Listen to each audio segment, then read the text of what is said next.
Jesus is not building a transactional kingdom.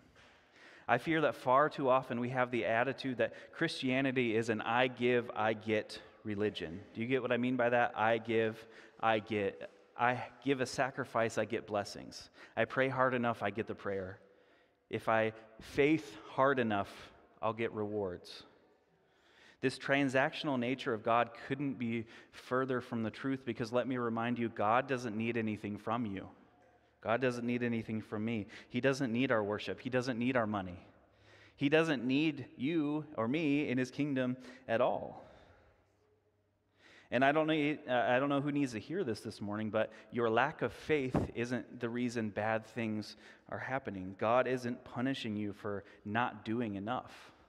If that were the case, following that logic, then all the disciples, all the martyrs throughout history, even Jesus Christ Himself, then they wouldn't have done enough to avoid death or all the bad things that happened to them.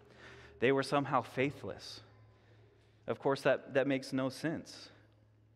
Joel Osteen would hate me for saying this, but the prosperity gospel is from the pit of hell because it views God as a genie who gives you more and more based on faith. That blessings are something you can call down. That view puts God at our disposal, which is exactly what Satan wants.